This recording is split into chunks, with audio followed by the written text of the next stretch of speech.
Clara had built her life miles away from the shadow of her family's billion-dollar empire, Blackwood Industries, working as a humble social worker. Instead of skyscrapers of stainless steel and glass, she had a small office where she helped people in need. But the past, no matter how far you run, always finds a way to catch up. Her family's company was being sued by a group of small towns for environmental pollution that had caused a health crisis. The crux of the case was whether the CEO, Clara's father, Richard Blackwood, knew about the illegal dumping of toxic waste. In a moment of hubris, Richard's expensive legal team decided on a strategic move.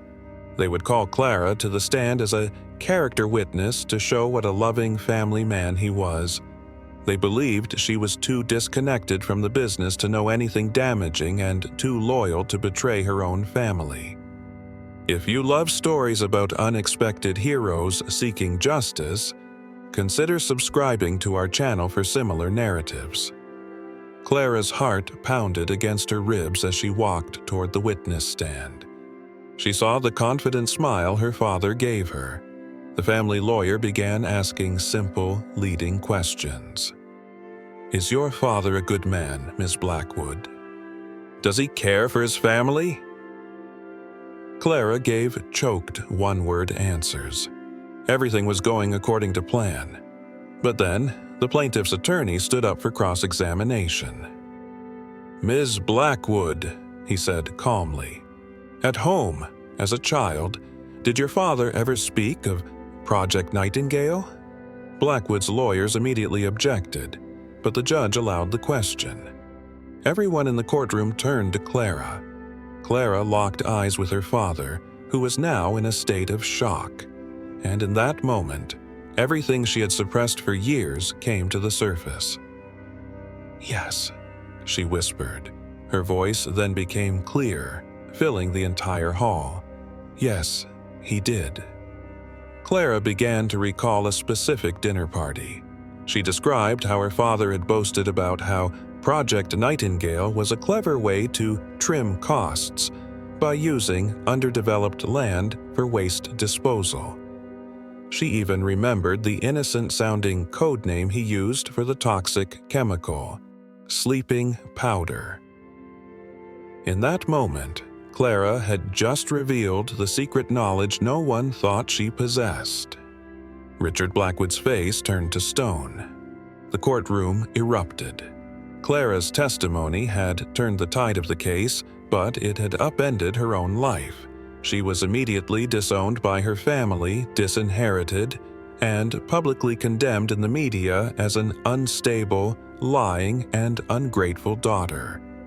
The step she took for justice had cost her family and her reputation. In the midst of this wreckage, she was approached by Maria, an elderly woman from one of the plaintiff towns, who had initially suspected Clara of being a spy for her father. Maria asked her a simple question. Why? Why did you do this to your own family? For the first time, Clara told the story she had told no one.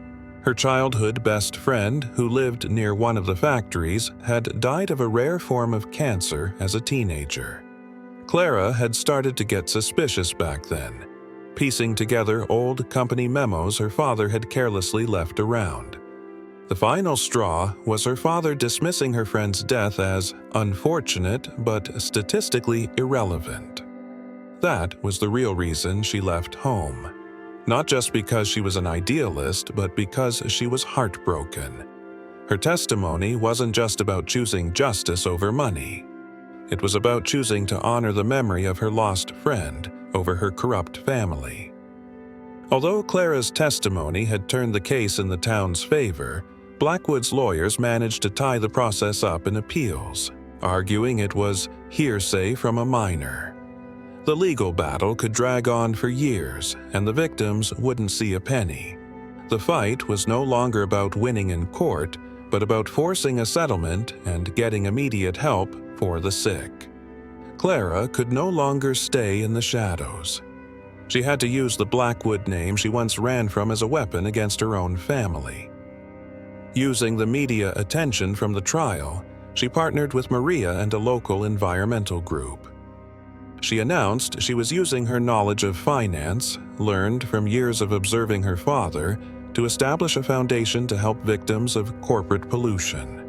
She went on national television, not as a bitter daughter, but as a calm, credible insider.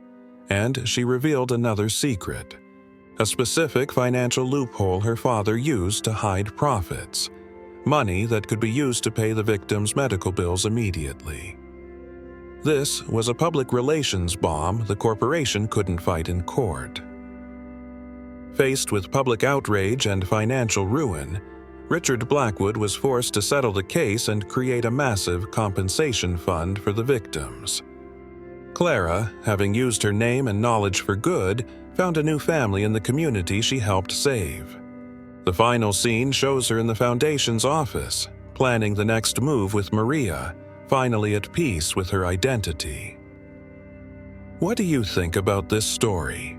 How far should a person go against their family for the sake of justice? Write it in the comments. I read every single one.